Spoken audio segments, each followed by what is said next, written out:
Massive crowds have packed State Farm Stadium near Phoenix, Arizona to attend the memorial service for slain conservative activist Charlie Kirk.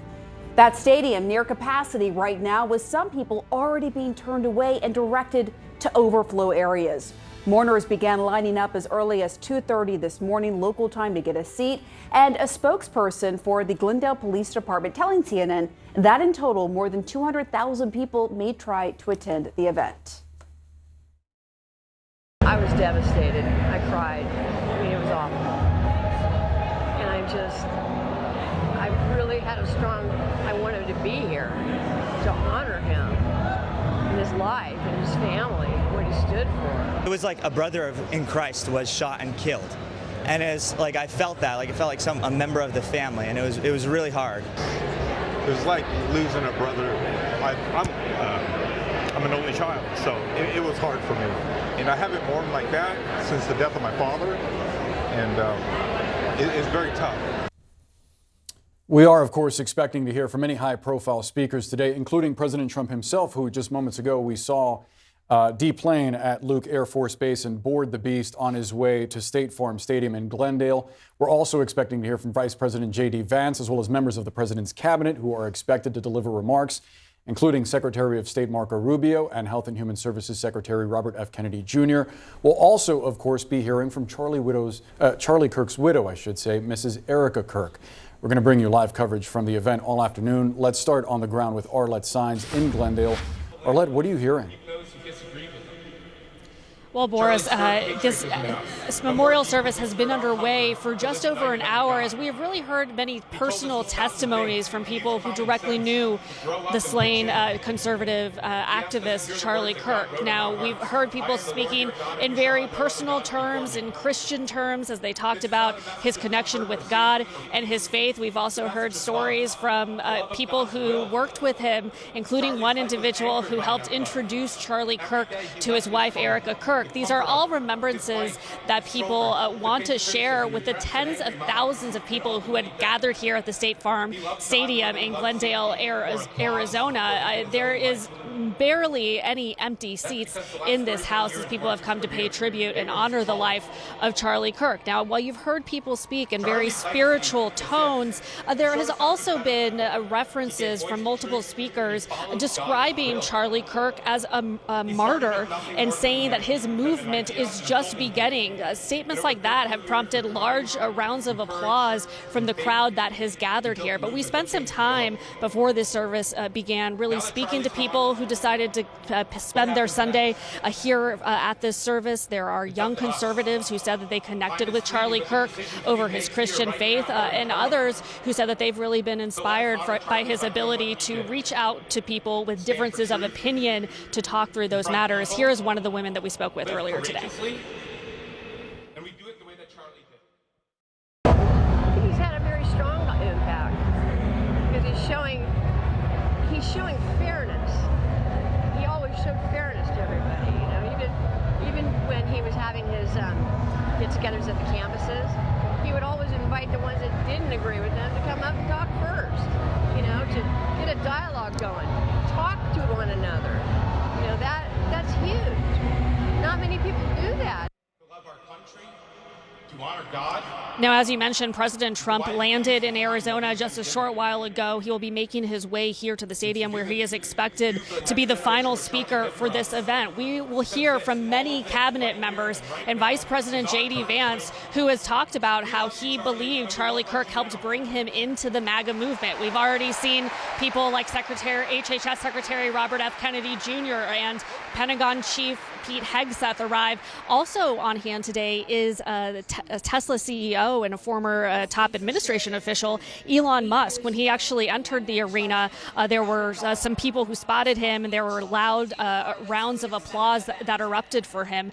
So that kind of paints a picture of the type of people who are here at this event as they're trying to honor Charlie Kirk's life and his influence that he had on the conservative movement, especially young conservative voters.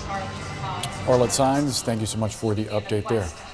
And with us now is CNN Washington Bureau Chief and Political Director David Chalian and CNN Senior White House Correspondent Kristen Holmes. David, I just want to take a step back and look at this big picture. When you look at who is in attendance there are so many administration officials, right? President Trump, we know, was en route there to the stadium. Some of the speakers credit Charlie Kirk with their position in the administration. You look at RFK Jr., Tulsi Gabbard, Pete Hegseth. And then you're going to hear from J.D. Vance too. I mean, the vice president, that's right. I mean, even going back to when he was running for Senate, right? Yeah. Just help us understand the significance of this. Well, Steve Bannon, a big mouthpiece for the MAGA movement, said it was sort of akin to a MAGA state funeral. And it is a moment where we see a political movement in mourning. And it's an extraordinary moment in the aftermath of this horrific assassination and political violence, sort of coming together of the movement that Charlie Kirk was so intertwined in its lifeblood. I mean, he brought not just an organizing principle to it in terms of generating enthusiasm of young people, getting them registered, getting them to participate as a part of this movement, but he was part of the fiber of the movement. I am looking to see today, as this unfolds, how much of this service is in remembrance of Charlie Kirk versus how much of this is trying to promote a political agenda and a political project going forward. And what that balance is, I think, is something we'll be sort of assessing as the day goes on forward. And we know, Kristen, that President Trump has had a hand directly in figuring out what remarks and what balance he's going to strike in the context that Dave gave us. What are you hearing from sources at the White House?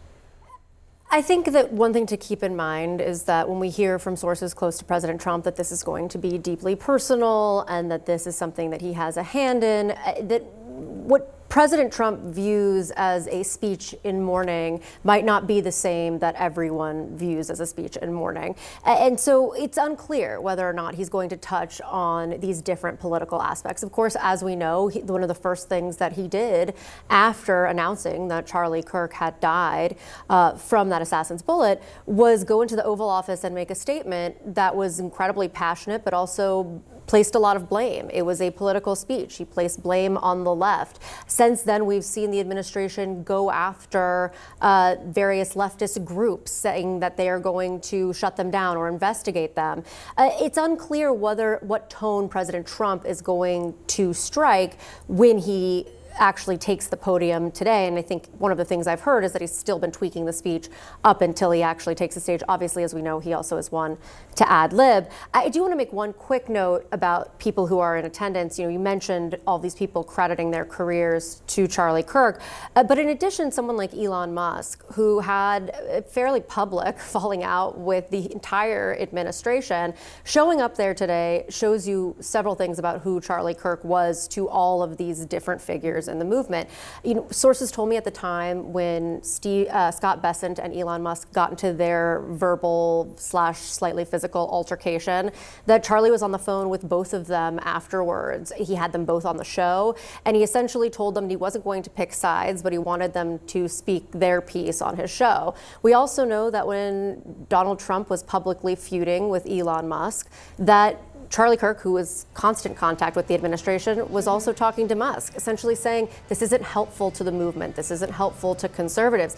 But yet, whatever tone he was striking when he was having those conversations, Elon Musk still showed up here today. And that shows you the kind of person he was as he was trying to navigate these various relationships, and clearly did so well since these people are showing up today. Yeah, I think that is an interesting point to make, and truly a testament of the role he played as mediator. And as David said, he was in many ways the lifeblood of the MAGA movement. I mean, I know through your reporting, my reporting, Charlie Kirk spent a lot of time in this White House. I know in the very early days, right after the inauguration, he was there in the White House helping to get it up and running.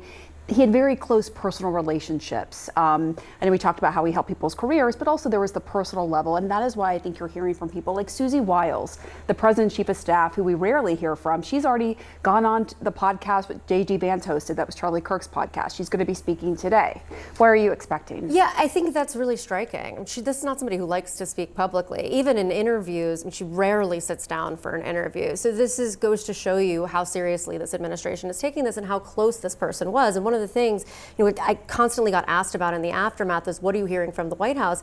And I'll tell you, what I was hearing from the White House was grief. It was anger. It was sadness. They felt as though a friend of theirs had been taken away, and there had been talks at some point floated that Kirk might join the administration. Instead, he really helped staff the administration, and he worked on behalf of getting President Trump's people through the Senate and getting them into their office, and they really relied on him for that. And Susie Wiles specifically, the night of the assassination, spoke to her staff at the White House and urged them not to soften their voices, that's not how Charlie Kirk would want them to proceed, to make sure that this did not instill such a fear in them that they didn't continue to speak out for their beliefs and pursue the president's political project, the president's agenda. David, I had a chance to speak with Van Jones last night, and he recently shared publicly that the day before Charlie Kirk was assassinated, he had sent Van a DM. The two had been having this very public debate about this murder in North Carolina of a Ukrainian refugee, and Van shared that Kirk invited him on his show, saying that he believed the two could disagree about the issues agreeably. Notably, Van also shared with me that he wrestled with Kirk's legacy, because there's that version of Charlie Kirk that wants discourse, but then there's another in which the rhetoric is bellicose and caustic, even offensive to people like Van. And there's a lot of people out there that are now wrestling with Kirk's legacy. Yeah, I mean, there's no shying away from the fact that Charlie Kirk was a controversial figure and a lightning rod in the American political landscape and discourse. Everything we've just described about his power within the MAGA movement, and remember, we're talking about somebody who was 31 years old. You think about what you're describing. He obviously had an enormous amount of talent as a human being to be able to have all the influence we're talking about.